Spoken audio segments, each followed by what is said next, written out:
2, 1, go!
Welcome everybody. This is Ukraine update on the Shills, and it's maybe, possibly, but to be brutally honest, quite doubtful OperatorStarsky on the show today.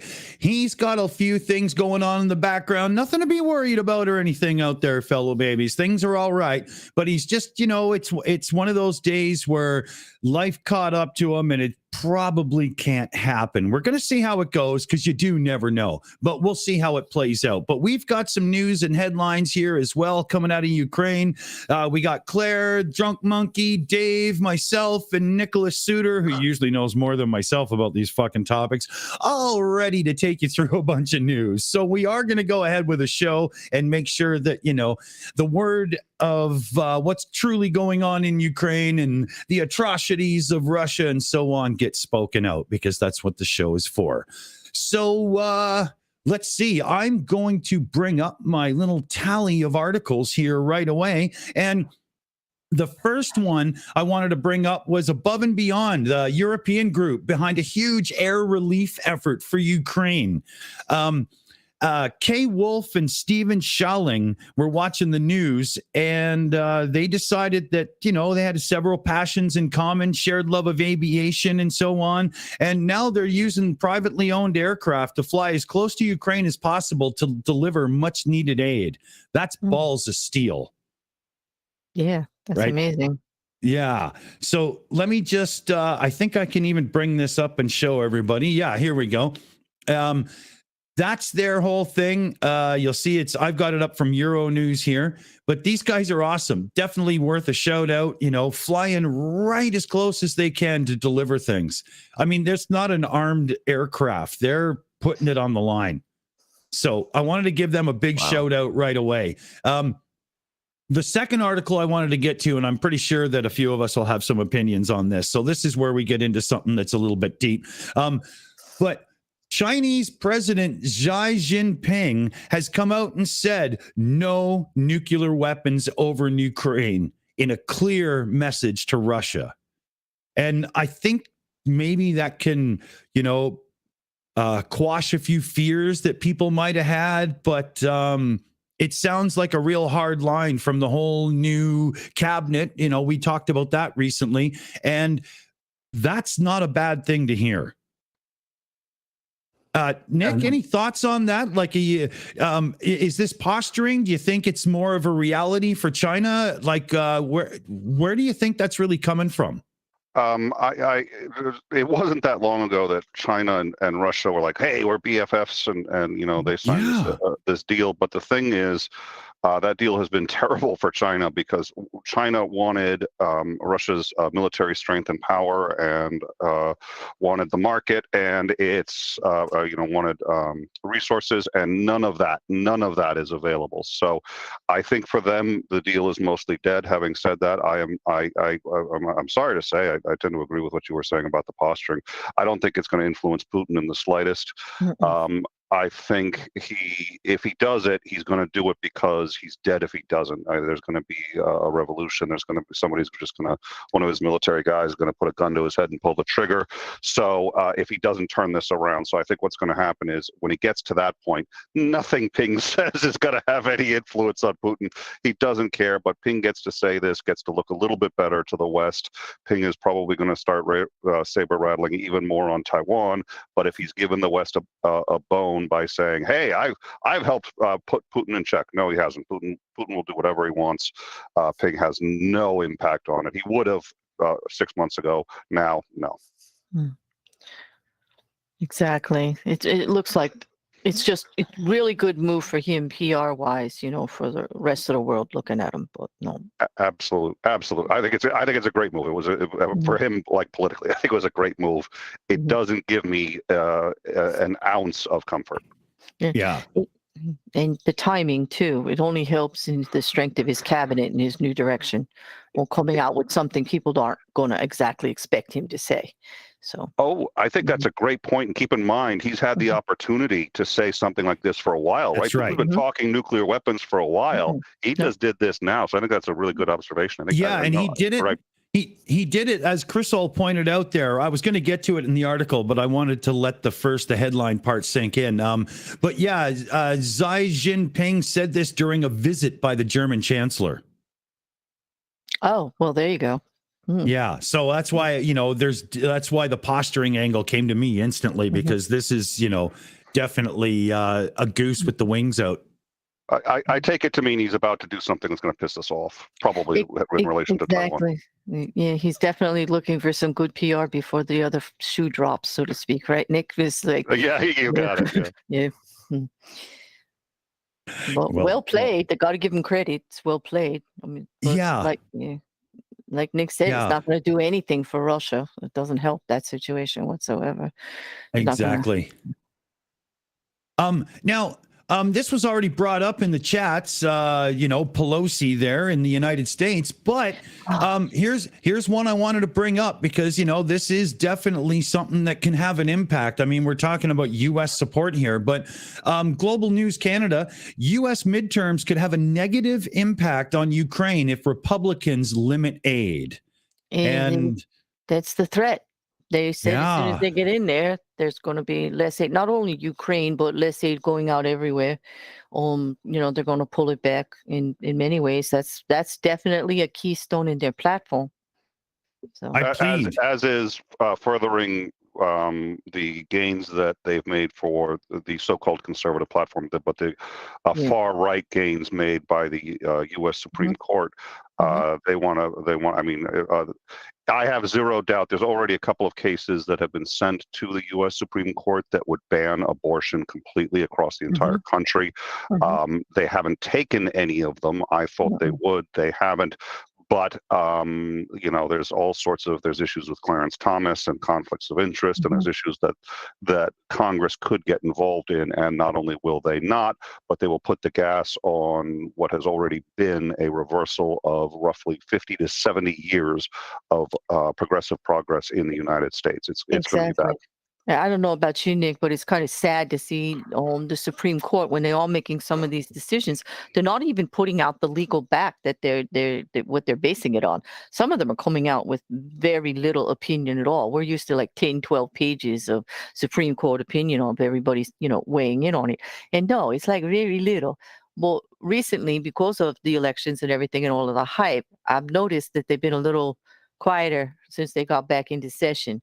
They've been a little more reasonable. They put out the list of what they won't touch, and I think they realized they were getting a lot of heat, and I actually saw people actually trying to figure out a way how we could heat the Supreme Court. Like, is there a way to just say you're not doing your job and you're out of here? Like, who's running on that platform? Because it's scary. Yeah, they can be impeached, but I don't find that particularly likely. No, not at all. That would and I don't even think it would be beneficial, to tell you the truth. It's just going to make more discourse and more unsettlement, and not really encourage anybody to do the job they're actually voted in to do. Well, I think if you get rid of one, so let's say one retires and then Thomas is impeached. He's the closest one to you could actually impeach him, because he was the sole nay vote on a decision that was the Trump decision where Trump was withholding records that it turned out contained Thomas's wife and implicates her in criminal activities against the United States. Hands down.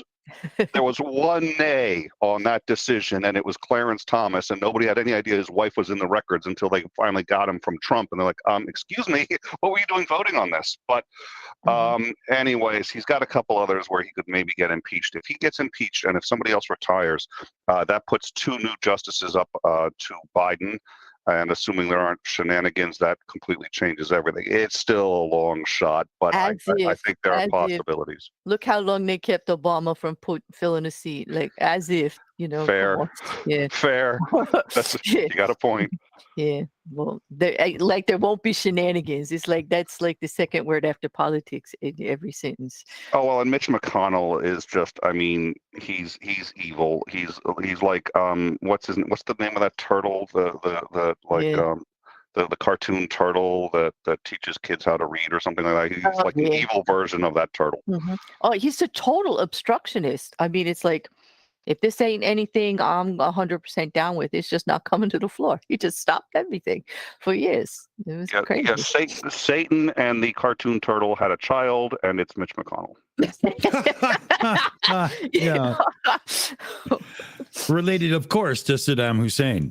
Details at 11. Cousin, distant cousin, but yeah. So let's see here. Where's our next one? There we go. So Ukraine issues Crimea Bridge strike stamp on Russia's Unity Day. Oh yeah, let me show you all this, fellow babies. Here, check it out. Oh, I love it. Well done. The Ukraine's Postal Service has issued a commemorative wartime stamp dedicated to the strike on the Crimea Bridge last month, which sparked celebrations across the country. Burn, baby, burn. Oh boy. But I had to bring it up. I thought that was a really good, get the people into things, make them feel good about stuff and whatnot. It's one of those little things that can put a smile on a person's face for a moment, right? That's going to be popular for sure. Yeah, for sure. But, in a more serious note here, Russian military has taken what they would say is deadly measures against deserters in the Ukraine war. This is out of the Jerusalem Post. Russian generals likely wanted their commanders to use weapons against deserters, stated the British Defense Ministry, including possible authorizing of shooting to kill such defaulters after a warning. What? Yeah. I don't know. Am I naive? Does absolutely- Geneva not exist anymore? Did that go away? I'm absolutely shocked. I'm shocked. You're saying they'd give them a warning first? Oh, I know. I thought I wondered if that wasn't put in just to make sure that they have a balanced approach to their reporting. Well, no, it's not for the reporting. They're not going to get a warning. They may say they're going to get a warning. I guarantee you they're not going to get a warning. There's already been cases of shootouts between soldiers and the people, Russian soldiers and their own army and or the people in charge. I mean, it's already happened. They're just sort of formalizing it at this point. Yeah. We have a member shout out, Claire, if you wanted to grab that. okay. Anywhere close to you on hand there? I was getting a little lost in the shuffle. I didn't want to get too far away. I didn't. I'm trying to find it now because it didn't come up for me. I see it right now. Okay. And this is from Katz, member from 6 months, Pluck Putler, SlavaUkraini. I'm glad I said that the right way. I'm hoping that's the one you're referring to. Yeah, that's it. Perfect. Okay. I just noticed my screw up in the background there too. Oops. But yeah, and I do want to reiterate. We're Starsky list right now. If you joined us a little late, it was shouted out in the beginning. There is the slight chance he could join us, but there's a reshuffle going on in his world right now. I'm not getting into things because the man will speak for himself. But there's no imminent danger or anything. Things are okay. Don't get the wrong idea and start thinking. But going back to that article there, the only warning you would get from your Russian commander if you were caught trying to run away or whatever would be the sound of the gun cocking. Come on. And it was a good question about the Geneva Conventions. First of all, I'm not sure they actually apply to your own people. It's technically, I don't think. Now, there's still human rights, but having said that, I think it's pretty clear all of that has gone out the window. I mean, he hasn't used white phosphorus, but he's used the incendiary stuff, which that lands on towns and it burns through absolutely everything. So. They've targeted civilians. They've forcefully kidnapped, relocated. They've actually taken Ukrainians in the new quote territories that they've annexed, and then tried to. I don't know how successful they've been, but they've been trying to conscript them to fight other Ukrainians. That is a war crime. They've committed so many war crimes by this point. Nothing's going to keep Putin in check, I think. No. Yeah. That has been proven. Absolutely. No, it's just hard. But you wonder how to, if you have, so many countries that actually will go with the Geneva Convention and everything, but Russia won't. Well, then what do you do about it when they don't? I mean, it's as long as they're still dealing with other countries and other countries are treating them fairly with trade and everything else by violating it, there's really nothing you can do. I mean, not like he's going to show up for a tribunal or anything or get prosecuted for war crimes. I'm going to be honest. The U.S. is in part to blame for that, and the reason is it's a double standard, and I absolutely 100% with you on that, Nick. It's like give with this hand and take away with that one. Yeah, it's a great idea. Let's go. Let's tell everybody this is what you should do. But then, hey, that's a good deal. I want the money. Let's trade.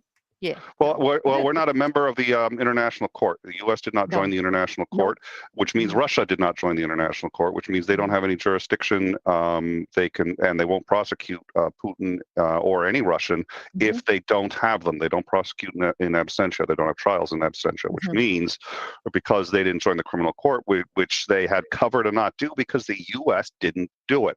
Right. This is the biggest problem with the U.S. saying, "Hey, we really support, peace and working together," except when you expect us to do it too. Except if we have to do something about it. No, it is a double standard, and I'm well aware of it. It's rather concerning, I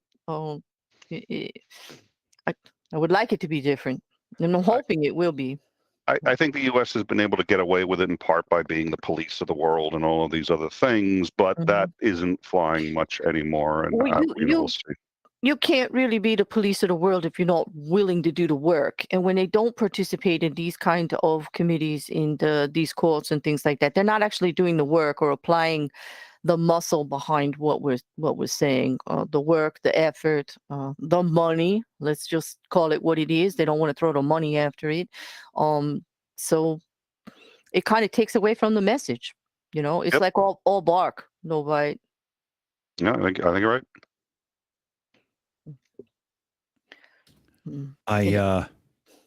Go ahead. No, I was going to say, and yeah, I am an American. Believe it or not. Yes, I am. There was one here. I just want to make sure I've got this. For the love of God, I can't stand this. Stop with your always in your pop-ups and everything. Like, how many times do you have to say, no, I don't want, notifications from a website? It drives you crazy. But the U.S. has accused Russia of trying to freeze Ukraine into submission. U.S. Secretary of State Anthony Blinken says if Russian President Vladimir Putin is unable to take Ukraine by force, he will try to freeze it into submission. That's, I think, obvious with the whole electricity focus and whatnot, right? Yeah, and thankfully there's been reporting saying the winter is going to be milder than usual this year, so that's not going to play as well as he thought. But it's true. I mean, that's kind of, I guess that's in war games, right? Like, you got to make it uncomfortable for the other side so that they surrender. You ruin the food supply. You get rid of the comforts that they're used to. Get the people to revolt against the war itself because of their uncomfortableness. I mean, well, yeah. It goes on here. They say as the invasion has failed to triumph, or no, since Russia has failed to triumph on the battlefield, they now are going to go and push ahead with, other means. And this is definitely one of them. Putin has decided, it seems, that if he can't seize Ukraine by force, he will freeze them into submission. I'm going to be contrarian again. I don't think he thinks that he can do that. I think he's smart enough to realize that's not going to work. It's not going to work for any number of reasons. One, it's going to be a milder winter. Two, they're playing defense. They don't have to. If a Ukrainian soldier goes to any home in Ukraine and says, "I'm fighting right now. Do you have winter clothing?" Yes, they will all have winter. This is Ukraine. Everybody there, their military is giving them winter uniforms. We are giving them winter uniforms. Yep. Everybody's giving them winter uniforms, and even if we weren't, they all can go home, grab their, and they don't have to fight in uniform. They can just fight in whatever winter clothing they've got. It's the Russians that don't have it. None of that's getting to the front line, and Putin knows that. Yeah, so in Ukraine, how many grandmothery types and whatnot are sitting at home sewing up this and knitting that and blah blah. I can only imagine, because they're such a strong-willed people that everybody's going to be doing that. I think the real point to this article points more to desperational measures on Putler's side, right? Yeah, I think you're right. I think he is getting desperate, and that's concerning, obviously. Yes, because a desperate son of a bitch like him, I mean, that's never a good thing. History has taught us that one. Well, the U.S. intelligence has mixed reports that he has actually already had a meeting with his generals and instructed them to find targets to deploy tactical nuclear weapons in the field, and they have returned with said targets, and that he has begun moving towards deploying on those targets. Now, the U.S. intelligence has said both, yes, this meeting has happened, and no, this meeting has not happened. Mhm. So, we don't know. We have no clarity on it yet, so it's probably shouldn't even mention it because it's more speculation right now. But eventually, if he hasn't had that meeting, he will. Yeah. Mm. So That is very worrisome. yeah, big time. Now we got one here. Holy God, go away with the pop-ups. Sorry, I try to clear them, but when I re-click the thing to go back, it redoes it again. The G7 has got together and has agreed to establish a coordination mechanism to help war-hit Ukraine with critical energy and water infrastructure. So, this goes right with the one we brought up last. Every time Putler tries something, the world just jumps in and goes, oh, okay, so we need some, aerial defense. Okay, we need this. I mean, I wish we could get it there a little quicker at times and so on. But, I mean, he's got to see the writing on the wall here, doesn't he? If you're not looking for it, no, I don't think he does. I don't think he's concerned. I don't think he's ever been concerned with what the world thinks about whatever he's doing. Do you really? I mean, he's always been do whatever he wants. Yeah, I really don't. I don't think he cares what the world thinks in the slightest. I do think he cares what the oligarchs think, and starting with the one that put the wanted poster, said wanted dead or alive, had a picture of Vladimir Putin, and he posted it on LinkedIn of all places, which I'm reasonably sure violates their terms of service. I haven't read it, but I'm like, I don't think you're allowed to $1 million bounties placed on LinkedIn, but that's for a topic for another time. At any rate, oh, come on, that was funny, you assholes. I hate all of you. Anyways. I wasn't sure. I was giggling. He did feed the ego. Don't feed him. He really did put it on LinkedIn, but at any rate, somebody, that Russia has a long history of deposing and getting rid of leaders that they don't like. That's his biggest concern right now. And the more he gets worried about it, because previous, leaders of Russia have been assassinated or, quietly removed in one way or another. He knows that's a possibility, so he's looking to appease them. So it's all internal struggles. It's all, what does he need to do to get, and the oligarchs don't care how many people he kills, and they don't care whether he commits genocide or not. They care whether or not he's making the money, and right now, not only is he not doing that, but he doesn't seem to have a way of doing that in the near future, and that's a problem for him. Oh, yeah. Yeah. Big problem. Big problem. Let's see here. Oh, dear God. Okay. I got another person bitching as I bring up the article. Here we go. Sorry about that. So, yeah, and this is along with the same thing again, but power blackouts are announced across the country in Ukraine following the Russian shelling. So they're doing the rolling blackouts that you would see in, maybe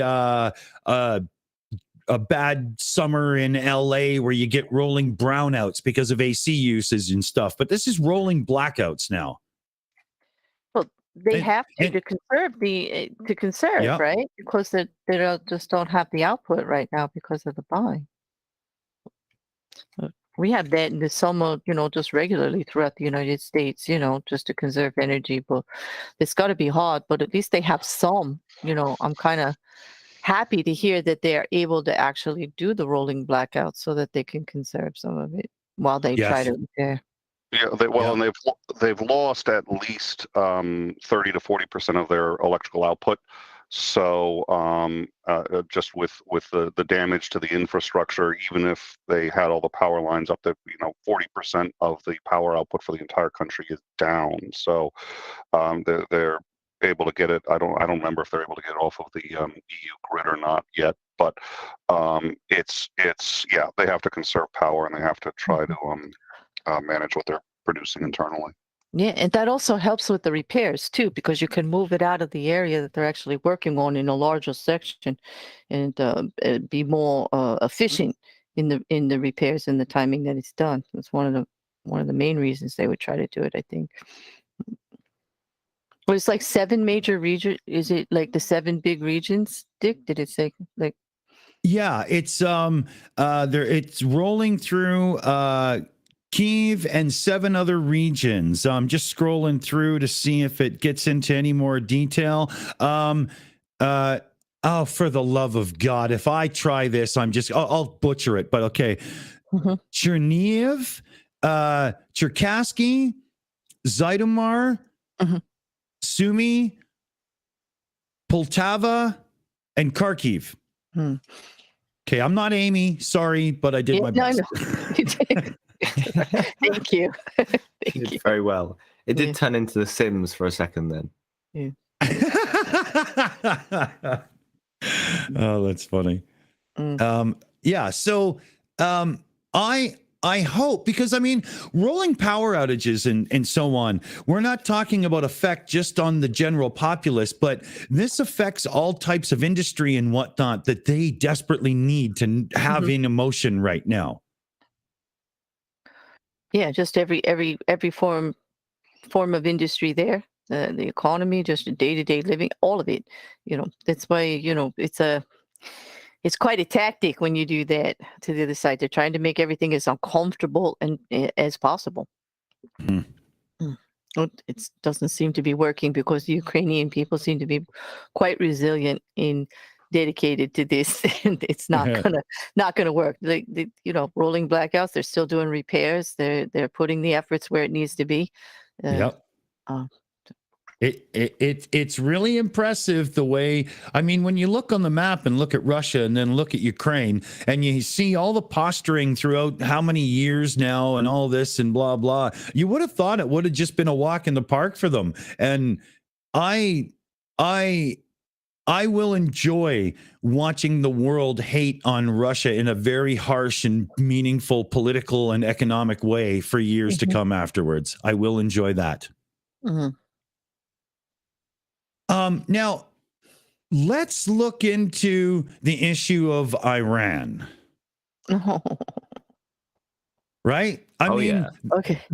Now, first off, we've been covering some of the protests in Iran. Actually, tomorrow, Aimee's taking us through a show on the Uncalled For, where we'll be looking at both the protests in Iran as well as them and buddying up with Russia. I will say that I hope the two issues can be seen independently, because protesters that don't like the Iranian government and their policies shouldn't be looked at as assholes because the government they hate is now buddying up with Russia, a government everybody hates.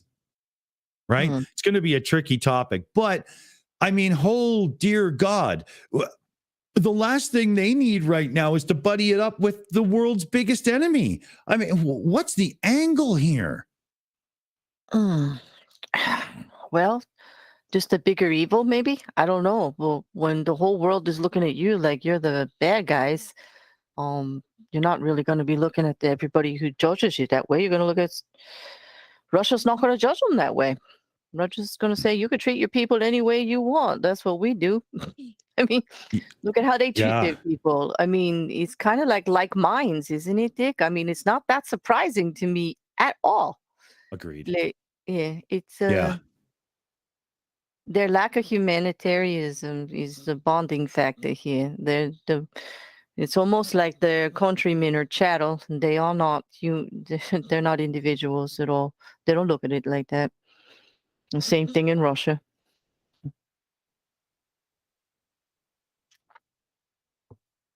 Ooh, that was harsh. Oh, yeah. Sorry. It says here in a report in the New Yorker, Iran is now fully engaged in Russia's war. The deepening ties carry liabilities for the Islamic Republic. Many of the drones have killed civilians and destroyed civilian infrastructure.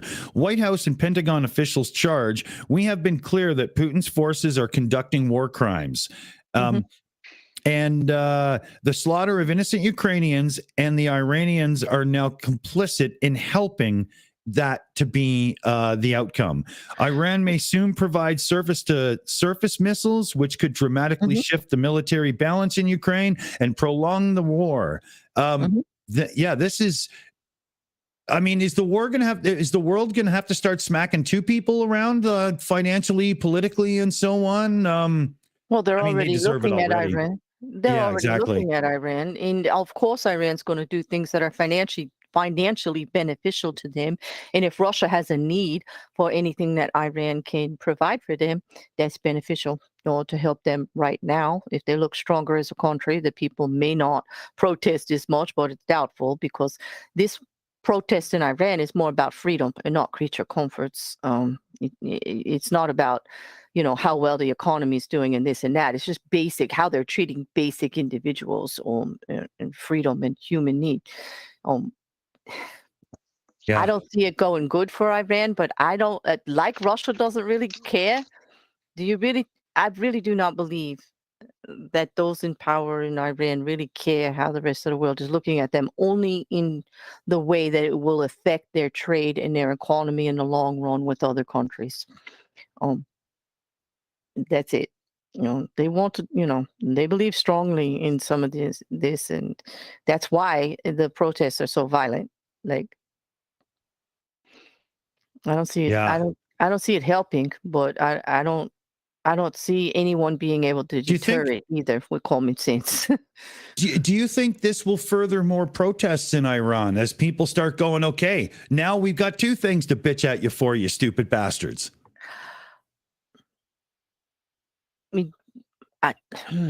Nick?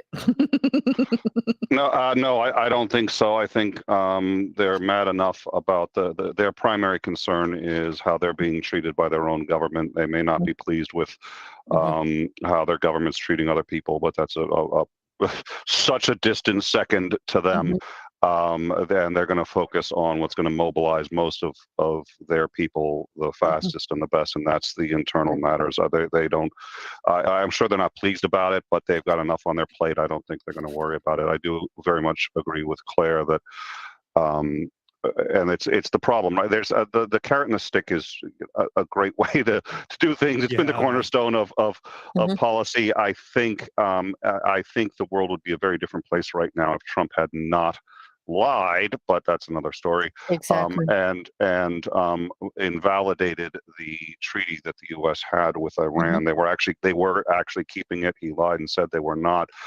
They were. The UN said that. The Israelis said that. Even the Israelis said that. Everybody said that. No, actually, the Israelis said they weren't. The Israelis made up their shit. But anyways, long story. It doesn't matter. When you turn them into pariahs, we've turned them into a pariah. Now that they're a pariah, they're going to get together with the other pariahs. What choice do they have? What other options do they have? So you got to be a little careful how much you alienate entire countries, and sometimes you got to. But with Iran, I think we fumbled. That was an unforced error, and that's a big problem. And if they really start to get involved, I'd be surprised. I'm really hoping that for them this is a bargaining chip too, because they're still negotiating with the U.S. to bring the nuclear deal back, but they know the U.S. will not accept it if they're supporting in Ukraine. So the question is this a bargaining chip or what? It's beyond me what their ultimate goal is. There's a couple of different plays they could make here, so we'll see. On the public relations level there alone, I agree with you, Nick. It actually, to me, looks like a bargaining because they are still in negotiations. So why would that come out? Unless they're trying to put a little bit of pressure on the negotiations, like, hey, well, if you leave us hanging again, here we're going to go. Like, we got no choice. And fair point. I mean, it's a good move on their part. And as far as what you said, Dick, if it would make any difference to the people, maybe on a low level as a talking point to get some of the older generation to listen to the younger generation by saying, look what the people in power are doing. Like, do they really care what's going on here when they're over there supporting the bad treatment over there? If it's okay for them to support bad treatment over there, how could you deny it's not happening here?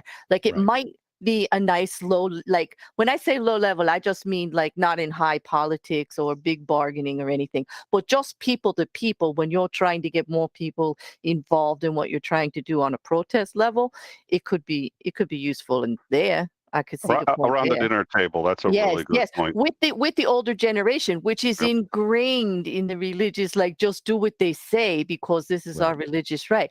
Like, so it could be make a crack in the older generation there just a little bit if you bring the treatment of others into it, because it would be a reasonable and fair point. But I don't see it being a big move anywhere in the country, because it's also for their economy too. They got to trade. That it's not like other countries are going to trade with them on this right now. If Russia's got a need and they've got it, they have to take care of themselves. So far, what they've been sending hasn't been terribly effective. The Ukrainians have been shooting it down. I think they've shot down between 60 and 80% of the drones. Yeah. And I mean, there have been threats that the Iranians may double the number of rubber bands on those drones, and but it's still it's not high quality stuff, and part of it is because Iran doesn't have it, but I'm also wondering if in part again it's like, as Claire said, it's a bargaining chip and they're not actually trying to do damage.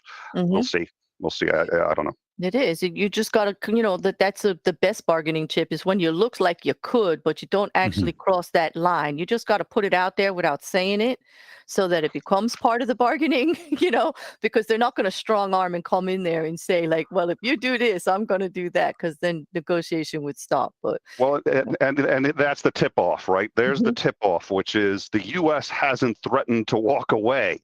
We should have threatened to walk away the second they sent anything. We should have said, hey, we didn't. Why didn't we? And the only thing I can think of is we recognize it. We want to keep our options open too. So we're like, okay, you do your thing. We'll keep talking, and eventually you'll use that as the. So my suspicion is that the U.S. belief is that this is just a bargaining chip. Again, whether it is or isn't, I don't know. I hope it is, but I think the U.S. thinks it is. Yeah, they could not. Maybe they don't want to give strength to it, because if they give, if they look at it too hard, they mention it, they give it power, they give it strength. And when you're bargaining, who wants to give the other side a leg up on anything? I kind of understand it a little bit, especially on the public relations end of it, on how it appears to the rest of the world. And that's a big point there too. It's bigger than just our negotiation between us and Iran, isn't it, Nick? I mean, this gets bigger, how this is going to play out. And so, they're being careful. They're being really, really careful for a change. I'm happy to say, at least the way it looks to be, to be a little more cautious. Yeah, sorry. No, I just want to say there, sorry, everybody. I accidentally clicked on something I shouldn't have. That last poll is about to get restarted right now. Sorry, that was a complete screw up on my part. Dave, did you want to jump in, speaking of the polls there? Yeah, I just wanted to quickly tell everybody in the live chat, while we're having a lovely discussion, we also want you to be a part of it. We don't have Starsky here at the moment. Maybe he's going to join us. It's unlikely, but we want you to set the agenda as well. So if you have any questions that you want desperately put forward to a poll, tag the Shills, and we could probably try and get that one up for you. We'll probably try and get a poll every 10 minutes, 5-10 minutes, something like that. Keep things fresh. And we're just going to keep things bouncing. Awesome. Good. Yeah, it's working. We've never bothered before. And then the idea came up in the background and it seems to be good. So should we, there's a second article about Taylor Greene, GOP, no more aid and whatnot. My God, this woman just, somebody take the microphone from her and put her in the fucking corner with a dunce cap. But, the Republicans seem to be using this as like almost a part of the overall platform.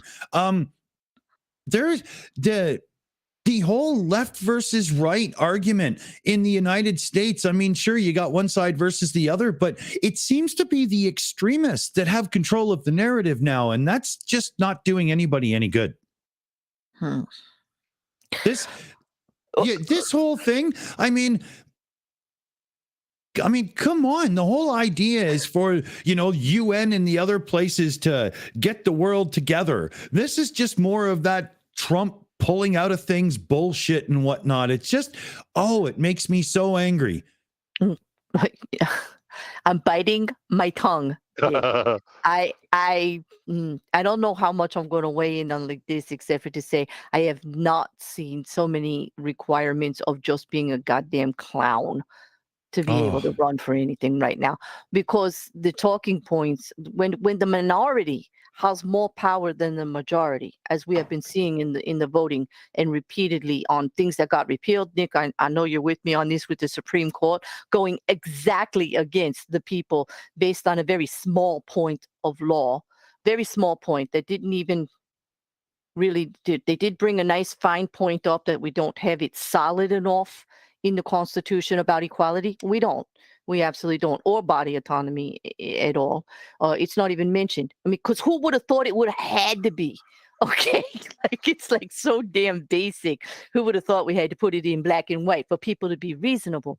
But actually, the minorities are actually the loudest, and that's not that uncommon in politics. When you don't really have a point, you're the one with the saber and yelling and screaming and scaring everybody to death, right? Because actually, threats and terror and the loud and screaming and the craziness becomes the point. Because there's really nothing but actually that minority opinion behind it is kind of really scary because they're not listening to the people. Even many religious people do not agree with them on many of these talking points because of the treatment of others, not because they don't believe or they don't think that they should have the right to practice their religion, and they don't. And it's not about that. This is about putting someone's personal belief on another human being as far as rights and legal and what you can do and not do. And I don't understand where they're coming from with this at all. I agree with you, Dick. It's crazy. It's not so much left and right as it is just money and might is what I would say. Well, I no longer look at it as Republican versus Democrat. I look at it as a small minority that had a hell of a lot of money behind them that infiltrated a party that they could with the money and changed the message, because I do recall a different message coming out of that party for many years. And they've taken the reverse message of what's been their message for the last 50 years, and actually really longer going back in some cases. It's become, okay, you've got a cow, your neighbor has a cow. Your cow dies. Genie comes up and says you can have one wish. The wish used to be, I'd like to get my cow back. The modern Republican Party, their wish is kill the other cow. If I can't have a cow, I don't want my neighbor to have a cow.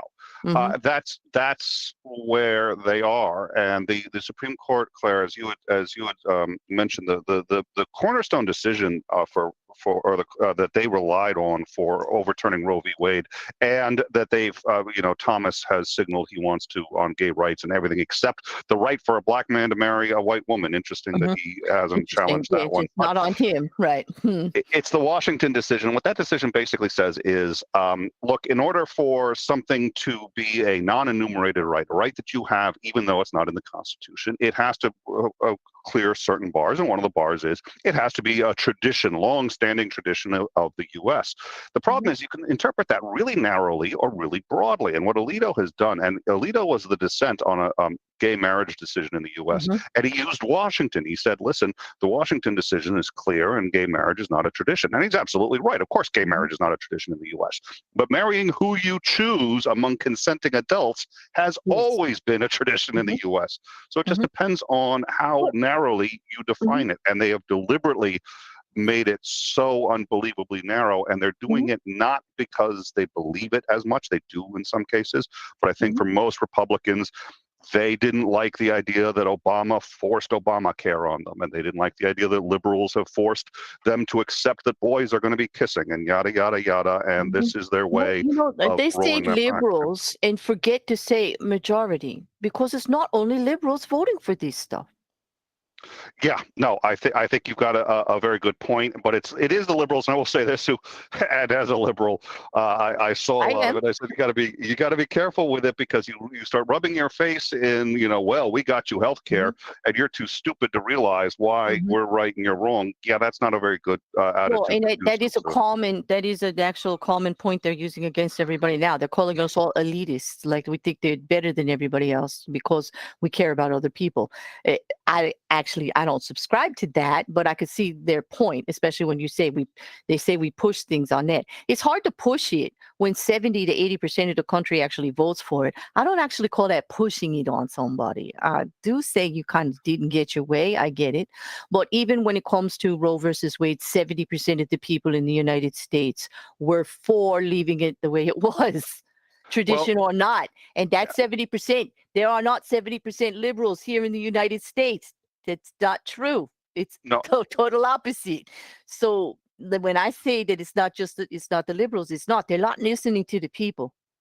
No, you're right. It's no. I would say it's no more than 40%, between 30 and 40%. I completely agree. But that's the 30 and 40% that can't figure out how to get the clock on their 8-track Betamax VCR to stop blinking noon.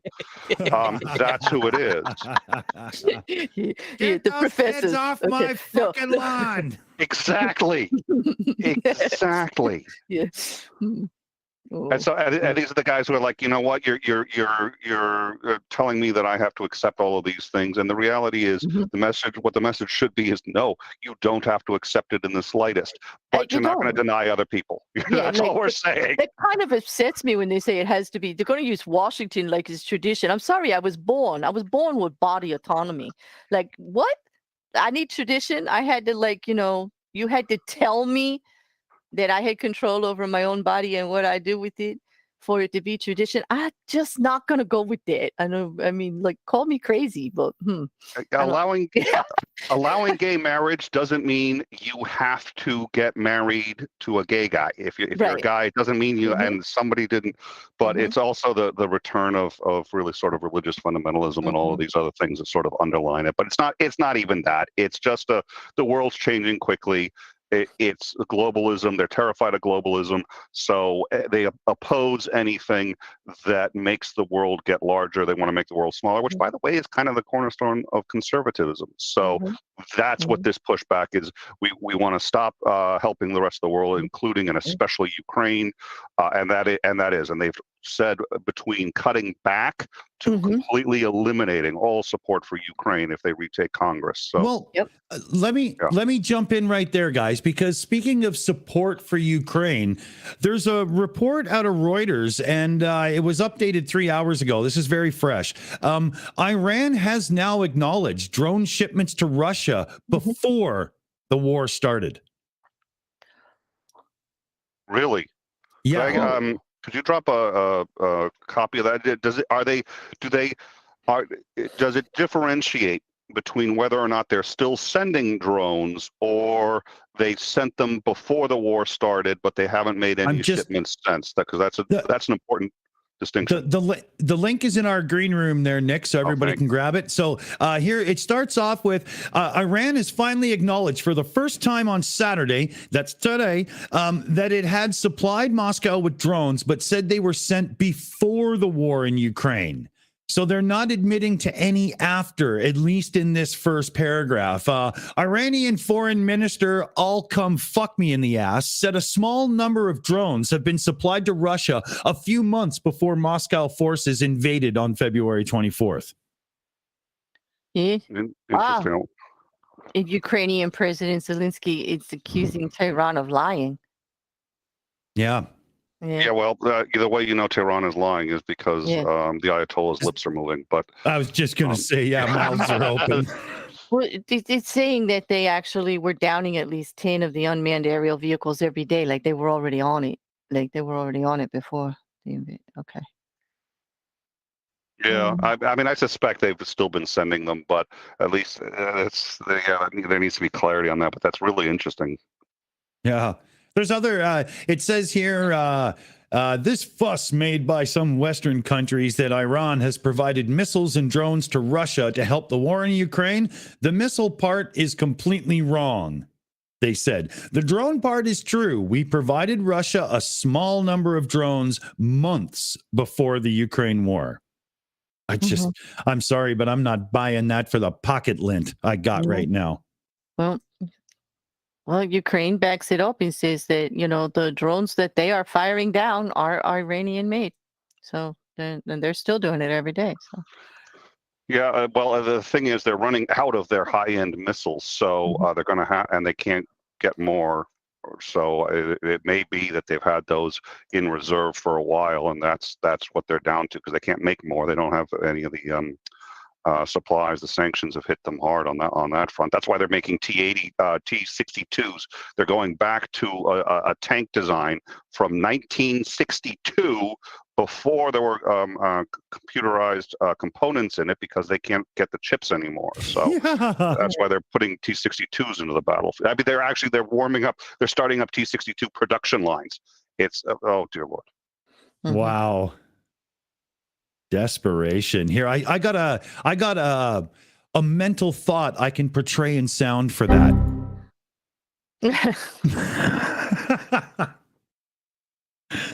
Yeah, it looks like USA special envoys, like counterintelligence, is over there, and Iran is saying that it's untrue because Iran is saying more than a few drones. They transferred dozens just this summer and have military personnel in occupied Ukraine, helping Russia use them. Yeah. And Iran themselves are actually coming out. It says at the bottom of it that they actually came out and confirmed that Iran has promised to provide Russia with surface-to-surface missiles in addition to more drones. Just last month, Iranian officials and 2 Iranian diplomats told Reuters, but they're not listing their names, of course. Yeah. They're not listening. Wow. Great. Intense. Well, So, there it is. They're making their money. Yeah. There's a report here out of NBC News. Retreat or a trap. Russia signals a surprise withdrawal from a key city, but Ukrainians are wary. And let me just get into it a bit here. Russian control of the key southern Ukrainian city of Kherson appeared increasingly in doubt Thursday after officials suggested that the Kremlin's troops would withdraw from the west bank of the Dnieper River. To me, that already sparks of people thinking that the Russians are as clever as the Ukrainians with the big pushback there and whatnot, and I just don't see how that could be possible. But some Russian-installed deputy civilian administrator of the Kherson region, I think his name was Lots Come In My Mouth. Yeah, that's it. Said that the troops would try and regroup on the other side of the river. I don't know if Come My Mouth really knows what he's talking about or not, but we're going to have to look into this one a bit more. It's a trap. It's a very big trap. You know why? That's the dam. That's the town that's on that river is the one that's dammed. They come after them, then they blow the dam. That's 15 feet of water coming into the Ukrainian army. But it's a very bad trap because the Ukrainians built the dam. They know it's there. They know it's mined. But it is mined, and what the Russians are going to lose Kherson either way. They're going to lose Kherson. They know they're going to lose Kherson. If they leave now, A, they can maybe save some of their guys, and B, they can hope that that the Ukrainians, in a mad, frenzied, we're going to go get them, chase after them, and then they blow the dam and wipe out a huge portion of the Ukrainian army. The Ukrainian army isn't that stupid. Yes, it's a trap. Yes. I would have to agree there. It goes on to talk about some Russian cock and mouth son of a bitch who said something else, and I really don't care to read his fucking words, so I think we'll just leave that one where it lies. Alrighty then. Yeah. Now, here's one out of Bloomberg. Poland starts building a fence on the border with Russia. God, get away with the pop-ups. They started building a barbed wire fence on its 210-kilometer border with Russia's Kaliningrad region to prevent the Kremlin from sending asylum seekers into the country. So people are already getting ready for all those trying to run out of Russia. But if somebody's trying to get out of Russia and not be conscripted and is like, saying their government sucks and they don't want to be a part of it, shouldn't we have more open doors? Or is that just the Canadian in me talking? Well, yes, but remember the first article you read? Would there going to be people shooting at their backs as they go? So maybe not. That's true. Starsky opined on this at one point. I thought he had an interesting observation, and it sounds brutal, but he's got a legit point. The only people who are going to change Russia, the only people who are going to push back, the only people who are going to start a revolution, and it has happened. It's tough, it's rare, but it does happen. The only people who are going to do it in Russia are the good people who hate this shit. But if they all leave, then all you're going to be left with, the people who are fleeing aren't the assholes. The people who are fleeing aren't the people who are causing the problem. They're the people who want to escape the problem, but they're the people who have to stay there and fix the problem. Yeah, and fight for the change. Yeah. Now, that's not necessarily a great reason to I don't think that that's necessarily a humanitarian view, but on the flip side, it's sort of like the Russians have to fix their own problems at some point, and they're not fleeing.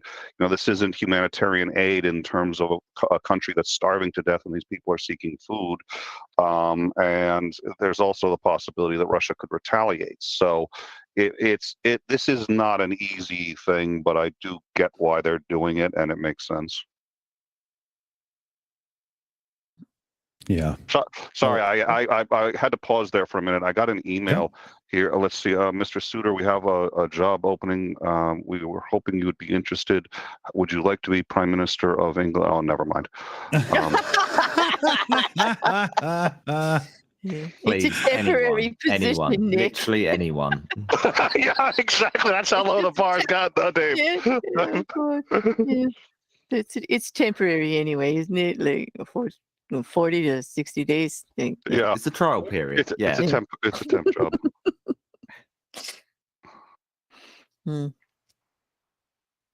Pays well though.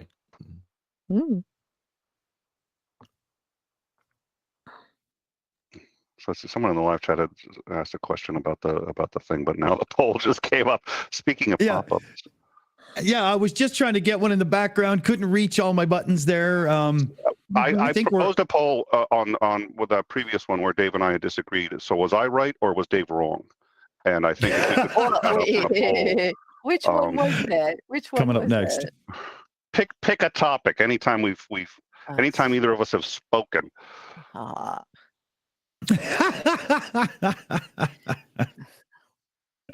think I wrote a book on one of those once. You You did, and I got to read an advanced copy. So, thank you for that. I never read another book again, but it was still, I gave up reading after that. But it was I enjoyed it for the first few pages.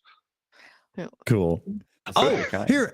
I've got a shout out to do here, everybody. So each week, Samantha in the chat there, everybody knows Samantha. She does her charity of the week shout out, and she's picked something real cool today. So let me just hit a button here. Wow, shit is working smooth tonight. But she's got an awesome idea, and it's himself. It's Bogdan Shevitsky. I'm sure I got that wrong, but this is a National Guard of Ukraine guy that's up on Instagram doing all kinds of posts and keeping us up to date on stuff. Here, let me scroll through so you see what kind of content he's got going on. And we've been shilling out. The Streamlabs bot has it. His PayPal for direct donations. They're definitely going to a good place, so rest assured. And yeah, check him out. We've got his link to his Instagram as well, going out with the Streamlabs bot, so you can make sure that you're all caught up and know what's going on. But yeah, this guy's a gem, just like Starsky, so check him out. Samantha's charity shout out of the week is the one and only Bogdan. Yeah, good shout, Sam. I like that. Well done. Cool. Awesome. Somebody's trying to get in. All right, there we go. So there was let's see here. Dave wanted to say something, and Nick said no, don't let him talk. So okay. But going back to a poll we had earlier there about should NATO be involved in the war, yes or no? That was quite the decisive poll. I think it was Dave, 60% yes, 40% no at the end when I closed it. Something like that. Something like that. I can't remember. Latest poll is up. When will the war end? Sooner rather than later. Most people are thinking later. 2/3. Yeah. I hope it's sooner. I really do. I hope so too. Yeah. But there's nothing wrong with a realistic view. I mean, I think Ukraine can push Russia out within 6 months. I mean, that's hopeful. I don't think Putin's going to be dead before then. So I don't know how he's going to react to it. I know there was a comment in the chat. I don't know if it was thrown up that if he is dying of the pancreatic cancer that has been accused, then he'd only have 6 to 12 months anyway. I don't know if that's true. I have no idea as to how long people live in that situation. But yeah, I hope that's sooner. Hope it's sooner. Yes, absolutely. Simon, he was just released.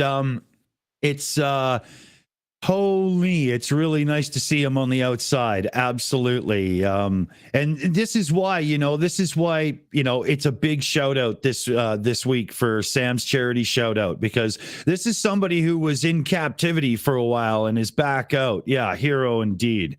So let's get the, fuck it. I'm just going to get the link here and drop it in again myself. The bot never brings it up when I fucking wanted to, I need a button that I could trigger it exactly when I want. Oh, the damn thing's not even on. Way to go, Streamlabs, you fuckers. Okay, it's shilling it out right now, and I'm going to do it right now, too. God, I'm saying it's been shilled, and it hasn't been. Fuck. Okay, sorry, everybody. Goddamn bots. I got to really watch that on Streamlabs. Sometimes it just seems to turn them off at times. Son of a bitch. Okay, there we go. And we have a donation in that I'm going to read out here right away. Junebug72 donated direct donation through Streamlabs. Thank you very much. We get a lot more and we can do more with the money then. It's between Google and YouTube with the percentage and then the tax afterwards, we damn near lose 40%, right? But Junebug shilled in $10 there. Thank you. Thank you for all the important discussions and for having Starsky again. Well, I was really hoping he would be able to make it today, but as soon as he's all, proper, it could be tomorrow. I'm hoping that he could be back in action. He'll have a post out and whatnot, and there'll be some happy hearts to hear that he's got a good situation going, but I'll let him take care of that. But big thanks there, Junebug. Huge shout out. Thank you. And let's see, there was we were going to talk about the poll with NATO, yes or no. So Nick, this is an opinion I really want to hear. Should NATO be involved in the war? Yes or no? That's a really good question. Yeah. I'm conflicted. The short answer is no. The short answer is keep NATO away from it as much as possible. It's Putin's losing. He's going to get his ass handed to him. It's going to be over. That's the course that has the least cause for error and the least cause for concern. Somebody had pointed this out earlier, and I think this is a really good point, that if Putin, there was also another report, it was unconfirmed, that Putin did in fact have a meeting and in fact started to order the deployment of nuclear weapons, and his inner circle said, nope, not yet. Now, first of all, they may have said no, not at all. Maybe they said not yet, or maybe none of this happened. We don't know. I do think there's a decent possibility, and it's happened before in both the U.S. and in Russia, where people have said, let's kick the order to launch nukes up the chain of command, and it hasn't gone up. The movie War Games is based on an actual thing that happened, I think, in 1974. Yes. Where the order was not to launch the weapons, but to notify the president and advise that he launched nuclear weapons against Russia. And his chief of staff was about to wake him and said, this doesn't feel right. Let's wait. And it turned out. But it's happened before, and it's happened, we know, where people have been ordered to deploy nukes, and they paused. They said wait, and it turned out they were right. So I think there is a decent possibility they won't deploy them if he makes the order. Anyways, getting back to NATO, so I think NATO should stay out of it. If NATO gets in it, there's a whole bunch of problems. First of all, there are people who don't like what Russia is doing, but they also hate NATO. There are Russians who hate NATO. They've got issues with the entire West, and so the more we get involved, the better messaging that makes for Putin, and it actually stabilizes his ability to prosecute this war. So I think NATO should stay out of it. It increases the chance that a nuke will go off somewhere. NATO has to stay out. If NATO gets involved, my hope is, and I think there's a decent chance that NATO, Putin escalates and he loses control and he gets ousted, but it's not worth the risk. There's a possibility things escalate out of control. NATO has to stay out.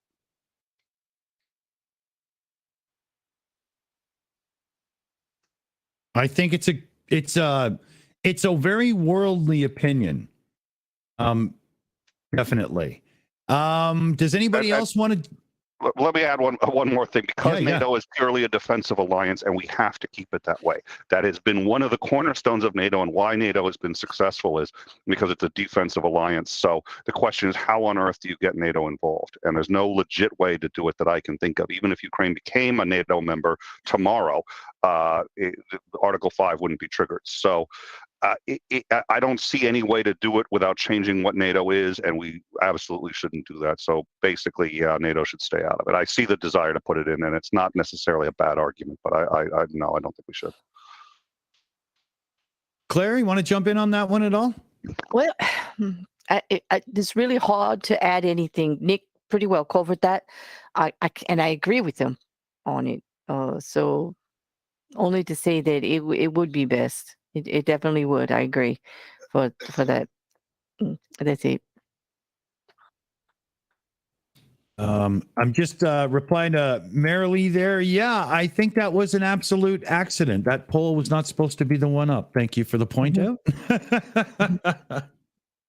I'm copying and paste them as they get put in another room, and I'm just making a hash of it is all. But hey, the sun shines on every dog's ass every now and then, right?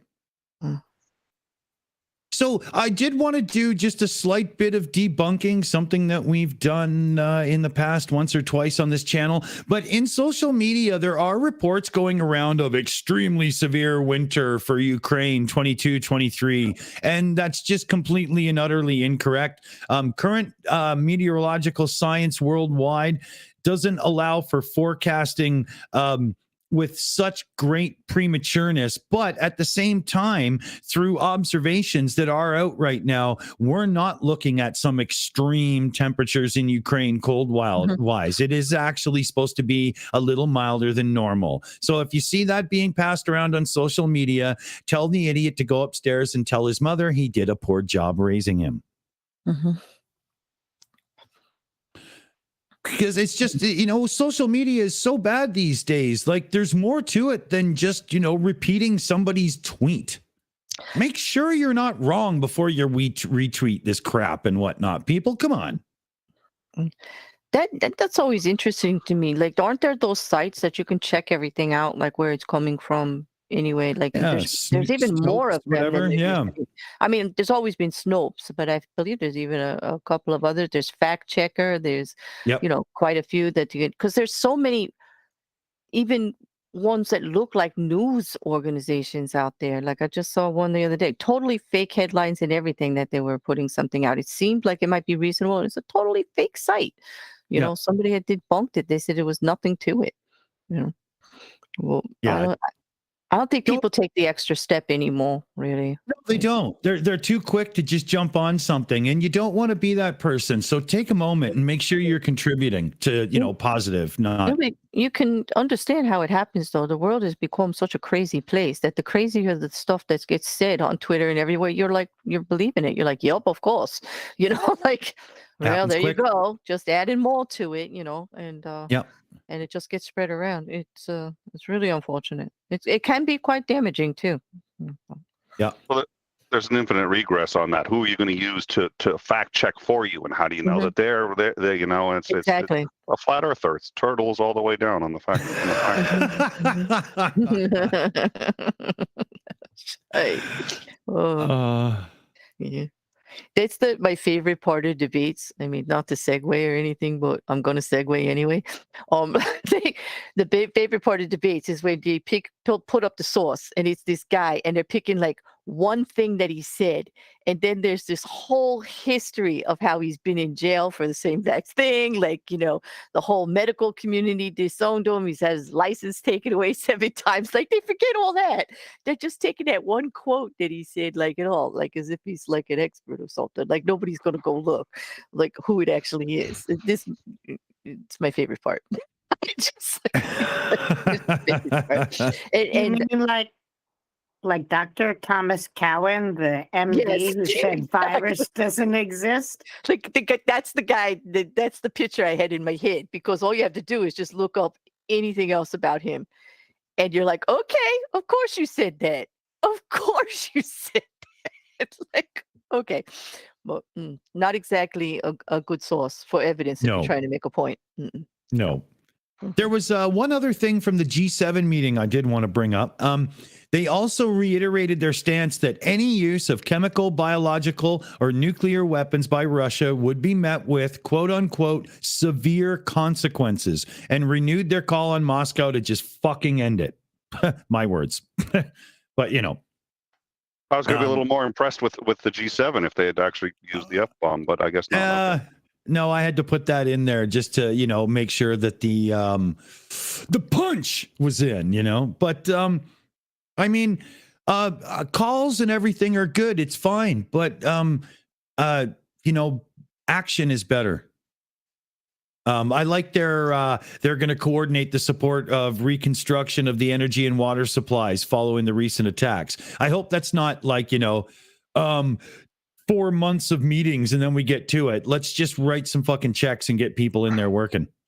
I do want to ask Starsky about that, because that's a legit problem that they've got, which is they're getting plenty of military supplies, but they need civilian supplies too. They have to keep repairing generators and the infrastructure that keeps getting hit, and at some point they're running out of the materials and the components they need to put these things back together.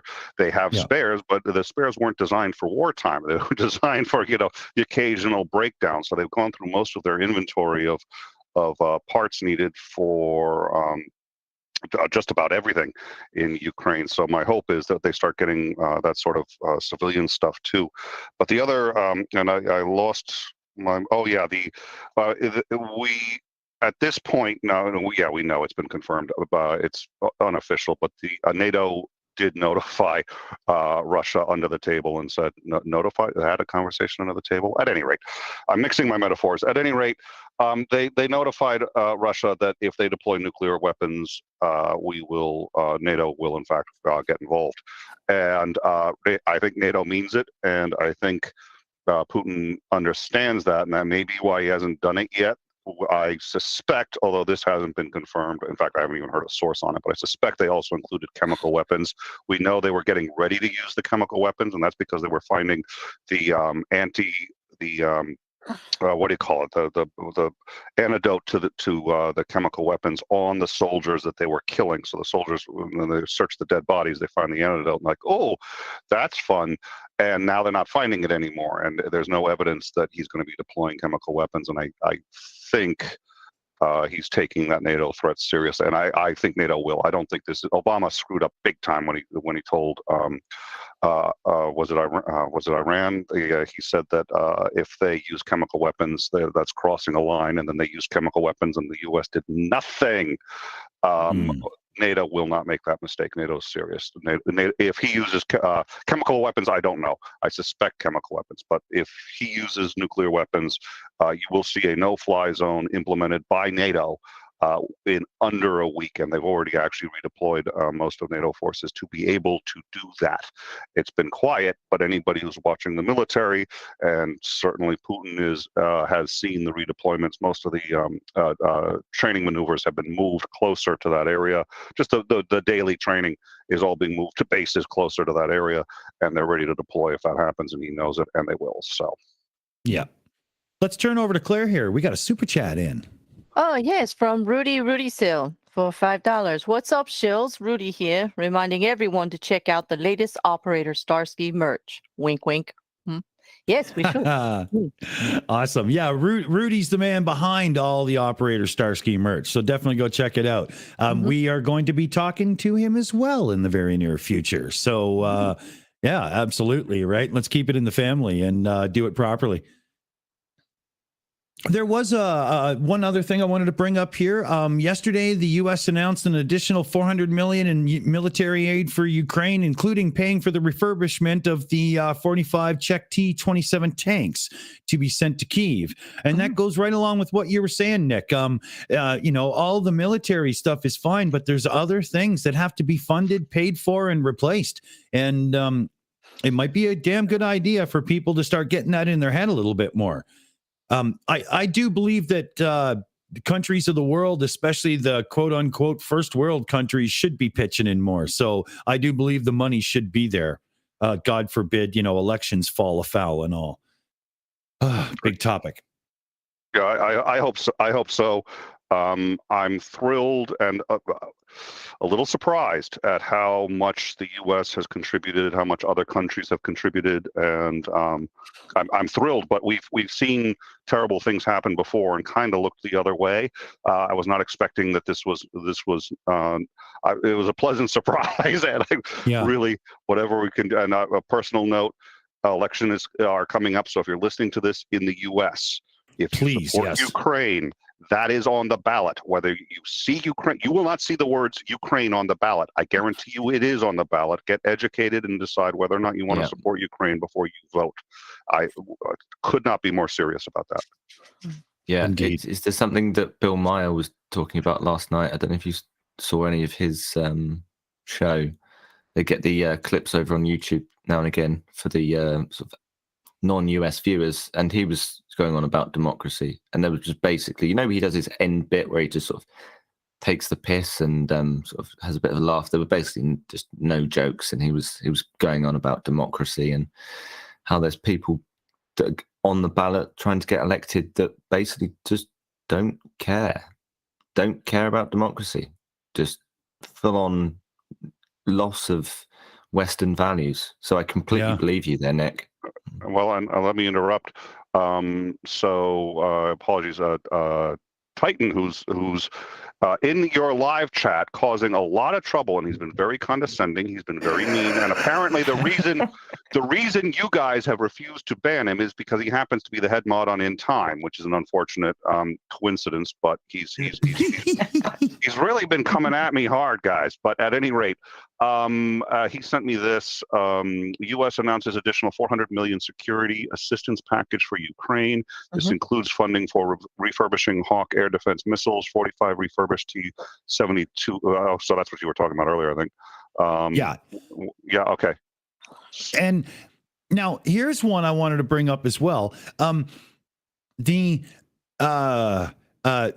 has now announced that they've mobilized 318,000 people into the armed forces, and Putler has also signed a law allowing the call up of people who have committed serious crimes.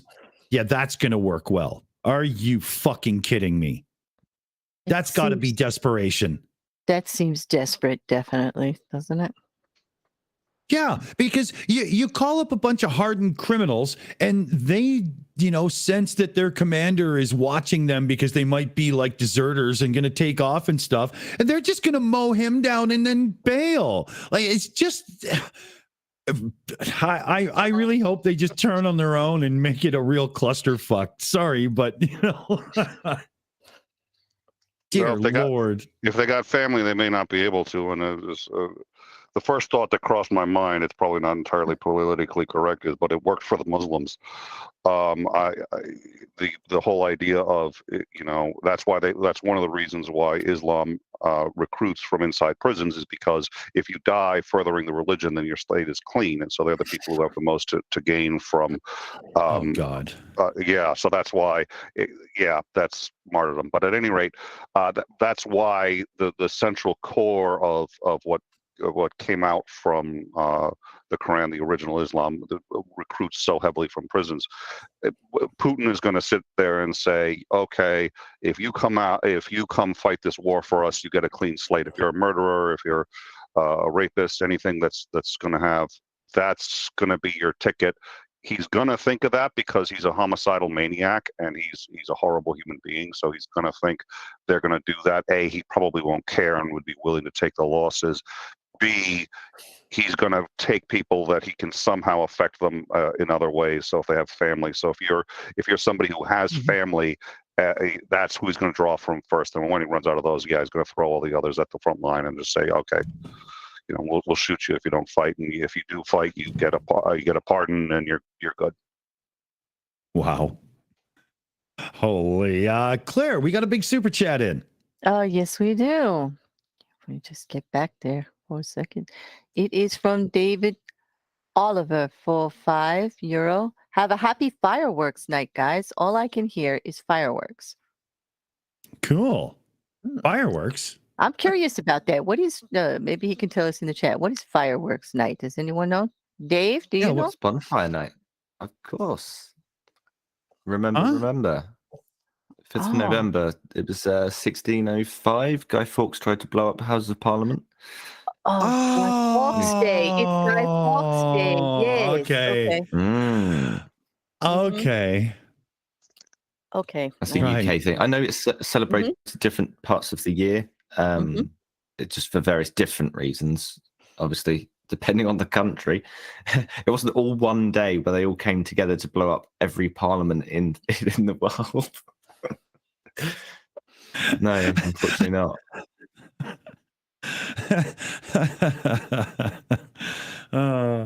That's funny. Yeah, I was confused. I was going through all the holidays in my head, but I was only thinking North American. So I was totally lost. Oh, that's a good one. Okay. Just checking the time here. We're going to have to end a little bit shy today rather than normal, but we still get most of what we would rather regularly do. And so we're pretty good there. Where was the, oh shoot, I lost myself. Does anybody have something while I clusterfuck in the background here? We can throw up a new poll as well. So there's I think the nuclear one, I can't quite see the statistic on the screen. Has it ended or is it still going? No, I ended it. It was big votes. Where's the thingy? It seems to have gone though. I wish they would keep that in YouTube Studio so we could just pull it up when we want, I shouldn't have to go scrolling like a madman to find the information I want. Thanks, YouTube. But yeah, so basically 3/4 of you voted in the live chat. That's awesome. And you mostly voted no, 87%, that the war would turn nuclear. And I agree. I think it's something that we can't really fathom properly over what seems to be something as relatively, and I have to word this very carefully, relatively inconspicuous, is that the word? As, we used to own you, therefore nuclear. You can understand why America used them against Japan, right? It was an unprovoked attack, and then all of a sudden there was a plan, and it was like a show of might, and it was like, don't mess with us ever again. That sort of makes sense. I don't necessarily agree with using those nuclear weapons, but you can see why it was used, and I don't think Putin quite has that incentive. Agree there. I'd agree there for sure. I just want to bring this up one more time here before we are done. This is the stamps that were issued by the Ukrainian Postal Service celebrating the attack on the Russian flagship Moskova. And there was also another set of stamps celebrating the attack on the Crimean Bridge. Let me see if there's the other ones shown as well. There's somebody showing them off. I can't find the other ones. I want to go back to actually like doing handwritten letters just so I can use these stamps. Exactly. Yeah, Right? exactly. I'll bring them up one more time. They got to be on the screen again. Because, I mean, come on. That's awesome. It looks like somebody was like out with the watercolor or something doing that. Sorry, I don't know much about art, but it's all soft and cool looking, you know? There'll be NFTs before you know it. There'll be somebody somewhere making a... Is it just me? I don't understand the whole NFT thing. So I'm the only one that has this little image here. Let me show it to you on Facebook. Everybody screenshots it and shares it around. You're not the only one anymore. Am I missing something here? But anyway, we probably shouldn't go into that, rabbit hole. Another stream. I just don't. I don't understand it. It's hilarious. The people selling them understand it. Yeah, absolutely. So, as it pertains to nuclear, God, I always stumble with that word. My parents had a redneck way of pronouncing it, and I'm cursed. After when this conflict is over and Ukraine stands proudly on its own again, is the world at a turning point now where the whole threat of nukes is kind of, the world won't allow it. If anybody does it, everybody just gangs up on them and it's over anyway, or everybody gets blown. But there's no win to it. Does this kind of prove that in the end, if no nukes go off and the conflict is decided, that threat isn't as powerful, or is that threat always as powerful just because it kind of is? I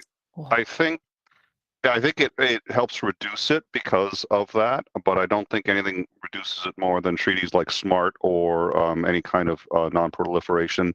The problem is you will always have fascists and other just terrible leaders. Fascism isn't the only kind, but that reach a point where they are willing to, if they lose, they will burn it all. They'll take all the toys and throw, and they don't mind being the guy who drops nuclear weapons if they've already lost. I mean, Hitler, knew the war was over and continued to send Germans who he claimed to love to their deaths just because he could do it, just for spite, because he felt betrayed by them. So, what happens if you get somebody with his mindset, and he was democratically elected? What happens if you get, and by the way, not for nothing, I kind of think that if Trump had more taste of power and stayed in power much longer, he'd be the kind of person who could do it. So as long as you have individuals who can do it and who have a cult of personality around them and who reach this idea that if I lose, I guarantee you everybody else will lose, then no, we'll always have that threat. True. Do you think that's more of an issue now that we see some what appear to be more desperate moves being made by Russia already? It's a concern of mine because they've never really cared, if they were going to lose, they're going to lose like big, like everybody's going to lose.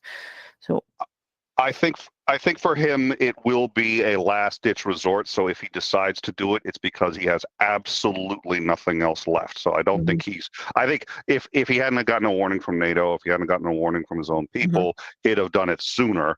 But I don't think there's anything that someone can say or do that will take it off the table for him. Now, having said that, he may make the order and then he gets shot, or people just say no, anything could happen. I don't know, but it's not off the table for him. And yes, to answer your question, I think it's more likely as he gets more desperate. Absolutely. yeah, it is because he's been in power for so long. I mean, it's not like he's got the option there. Well, I'm going to be running this country for another 60 years. Like that's not, Well, and if the alternative is they kill him, then he's got no real incentive not to do some crazy Hail Mary pass where he thinks maybe if he drops a nuke, Ukraine surrenders and he's victorious and suddenly he can, rule in power for, It is if you want your name to be on the lips of everyone in the whole world, which is one of the things that seems to be on his list anyway, most of the time. I get it. That's scary for me because I've been thinking that way for quite a few months these days. Yeah. The threat keeps coming up and it keeps hitting the news repeatedly. Well, and the other thing, not to put too fine a point on it, but he was an assassin for the KGB, and he wasn't just an assassin. He killed people with his bare hands. It takes that's an intimate act, and it's, damn right. He's able to separate the act from himself, which is a scary thing for someone in power to be able to do. So you're right. Well, if there's ever a man who's going to be able to push the button, it's someone like that. I see it. And I agree. I do agree with you in regards to the Trump comment you made also. That no surprise. But I am actually thrilled that although you don't want to believe that your government has to work against the highest power that we have, I'm glad they did put some protections there and saw the light. That we have a system where you can't just walk in and do that, because his tantrums have been well witnessed by everyone. So you wouldn't want one of that nature. Well, the ability to do that. So at least we have controls to prevent that. It's not just his tantrums. When he was like his second week in office, there's the nuclear football, which is this big, huge thing that has all the nuclear codes, and it's never more than 30 feet from the president. And he grabs a 12-year-old kid and says, "Hey, kid, do you realize that with that thing right there, I can launch like every nuclear in our arsenal?" And he does this with the cameras on and everybody's watching and photographing this. And I was just there like, he has to impress a 12-year-old kid and he's so desperate to do it that he's just like, that's where I keep the nuclear codes. It's like, oh, for fuck's sake. Wow. Yeah. There were so many head scratching moments that I'm surprised I still have hair on my head through that whole thing. Every day, something like that. And a lot of his supporters just support him because he's that horrible and he bothers people who they hate. He is their giant middle finger, and that's not a way to run a country or a policy just to keep things going to say, I hate you. It's really not. I have been saying it from the start that it was the condition of our country, the desperation, the people feeling that there's nothing they can do to make change. When you are voting for people and then they get into office and they're still not listening to the people as far as the majority of the vote, and they're still doing whatever the hell they want, you start to feel hopeless. And I choose, instead of believing that they actually support his campaign, I really think it's more that it's the big F you to our own country because we're not doing the right thing. I want to stand with that one. It just makes me sane. I'm going to stay there. There was so much divide, Yeah. LBJ said this. If you take the lowest specimen of a undereducated, poor person and you tell them that he's better than everybody else, he will gladly turn his pockets inside out for you. You don't have to pick them. And it's the appeal to we see it with the people who think the earth is flat. The ringleaders just say, oh, you're so special. And, that's part of it. It's a grift. It is. And the only thing that can actually help in actually exposing a grift is you listen to the words and then you watch the actions, because everything that he promised about lifting up the average citizen, lifting up the everyday American and everything, when you actually look at the policies and everything that happened, what did he actually do for any of you? Nothing. It was self-serving. He only supported himself in the top 10%. And it's unfortunate that they don't take the time to look at that, because I understand why they wanted to support and believe that it was going to be different, because everything was a mess and it had been for quite a long time. So why not turn it upside down to try to do better? I mean, when you have nothing else to go for, it was always just left versus right, left versus right. Nobody was doing what they needed to do. So why not just pick somebody that's going to blow it all up? And it was left versus right. I worked as a machinist for many years, and people who supported Republicans when Mitt Romney was running, and I want anyone who might have been in the position of my other coworker, they would tell me why my job needed to go overseas. They would argue why their own jobs needed to go overseas in order not to agree with me. And when Trump had his fake trade wars, to give you an idea, he was touting, oh, we got China to buy so many soybeans. And meanwhile, while he was touting that, China was dredging rivers in South America so they could pull the barges right over to the farms. And none of that volume that China promised ever came. Well, and I think you got an excellent point about it was telling them what they wanted to hear. And I think the biggie, when I first really realized that it was people who felt like everything was being taken away from them, and then they were being told, no, you're as important as liberals, which by the way they are, but that hadn't been the sentiment in quite some time. And when but I remember when he said he was going to bring back the coal jobs, and I was just like, he knows that's not going to happen. Coal is dying. It's dying for a great many reasons. It's not coming back. There are plenty of jobs that throughout history that evolve and leave, but people heard that and they're like, he's my guy. He's bringing back the coal jobs. And it's like, everybody knows he can't, that's not going to happen. And yet, and yeah, I think both of you are right. That's exactly, they were hearing exactly what they wanted to hear. And then the fact that he cheated on his wife, the fact that he paid off all these people, the fact none of that matters anymore. He's telling them what they want to hear. Right. Or the failed businessman touting himself as being able to run the business in the world, like this capitalist country. Like, that gets me every time. Well, and his business model is deficit spending, and not deficit, well, leveraging deficits, which you really shouldn't do with a country. I was like, yeah, no, exactly. That's a bad idea. He should not run this the way he runs his businesses, but apparently, Well, yeah, that's hot in New York now. Like, I'm watching that one. That's been a big that'll be fun to watch. I'm watching that one too. Why they didn't they just freeze assets so you can't like do the old alley oop? Like, well, okay, so if I lose, like, you ain't gonna get anything anyway. But yeah, they just froze everything. It's gonna be hard to operate. I think his business is over. I think within 2 years, the entire Trump organization is going to be wiped out. That's what she's trying to do, and I think she's got it. I think she's got it. I read that document.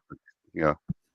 Anyway, this is Ukraine stream, and just educate yourself on what people are saying about Ukraine, and please support Ukraine.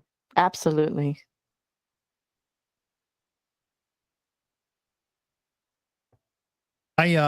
In the background, I hope you can't hear it, but the wind has just picked up massively. It's just going psychotic outside, and there's sirens going all crazy in my little neighborhood right now. So let's hope the stream holds together. We don't have much longer anyway, but let's pray to the internet gods for their love and support. Fuck, you never know, right? It's smaller town life, right? Anytime the wind blows a little too hard, things fall over, people run into poles, and my shit always drops for a bit. Always. It's terrible. But I'm actually looking at the time here, and I do have to be just slightly ahead of schedule today, so I think we're kind of there. So, Claire, if you would so care to, why don't you take us around the room in a little thoughts and wrap-ups for the day? Okay, so we'll do a little bit of roundtable. So we'll start up at the top. Can I start with you, Fallacy Dave? How do you think it went today? Absolutely. I always enjoy the challenge because sometimes it's a bit different. We turn up and we sometimes have a lot of people busy and we have a smaller crew, and sometimes we don't have a Starsky, and we didn't have a Starsky today, but I think we did well. I think we covered some interesting points. I quite like some of bits that Dick threw up on the screen, and that's an education for me every week as well. It's always a sobering moment. Mm-hmm. No, I agree. And we'll go to Commander 401. How did you find it today? I found it a really interesting and informative stream. Sorry I couldn't be here for the entire thing. And sorry, Operator Starsky couldn't be here, but things beyond his control. He's perfectly safe, and he'll be joining us hopefully either tomorrow or next week. Yes, we all do. Yeah. And I'm going to turn to you, Nicholas Soutter. How do you feel about today's conversation? I think it was a delightful conversation. I think there were some really great questions, and it was it was obviously unfortunate to miss Starsky, but I am really relieved to hear that he's okay. And but yeah, no, it was a delightful conversation as always, and so I'm always thrilled that you guys keep having me on. So thank you so much, and I really enjoyed it. Okay, and to you, Dick Dawson. Would you like to weigh in? Yeah, I did want to do, I mean, we can't get through a Shills without giving one of the gags over. So we have in the background, we have gotten our NASA contacts, and they have gotten together with, they've resurrected Silicon Graphics, the company, to get us this. So we now know what is truly driving the will of Pootler. Could it be? And we have a celebrity shout out who wanted to give Pootler a special message. All for you, buddy. Your intellect is as weak as your dollar. Failure is your destiny. You disrespect yourself and your nation. You are made of stupid. And I just wanted to give a personal one to Pootler myself. You suck. And yeah, on that note, this panel, this group is always a pleasure to be with and hang out with. We have easily some of the best viewers and supporters all across YouTube, and we love you guys for it. It's truly amazing. And I think we're going to hand it over to Claire for her thoughts and a cool shout out. Yes, first let me do the shout out from Mark Beiser, a member of the year, member shout out. Shill Apprentice. Need a pop-up blocker for all the poll spam. Thank you, Mark. Awesome. Oh, okay, Mark. well, there you go. Well, I totally enjoyed this, Dick. I like having these conversations. Thank you for giving us the platform to do it. I'm glad Operator Starsky is okay, although we missed him. It was good to talk about Ukraine. It did get a little off track, and I agree, and thank everybody the patience. But when it comes to topics of politics, you really can't control where it goes when you get a bunch of people that have opinions about it. So thanks for the grace on it anyway. But the focus is Ukraine, and we all put our hearts there and keep up to date. So hopefully we'll see Starsky soon. Yes, I know we will. We'll should have an update for him tomorrow. So watch his channel because there will be some news and info coming up. And on that note, we should do the horrible thing as a Canadian. I fucking hate doing this, but you know, if you like the content, give it a like and a share. The share is a really big one. YouTube thinks that's awesome. And give us a sub if you're going to be coming back to watch us soon. And on that one, I think we are done. SlavaUkraini, fellow babies. I hope to see you soon. Good night, everybody. Take care out there. Everybody.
It's over.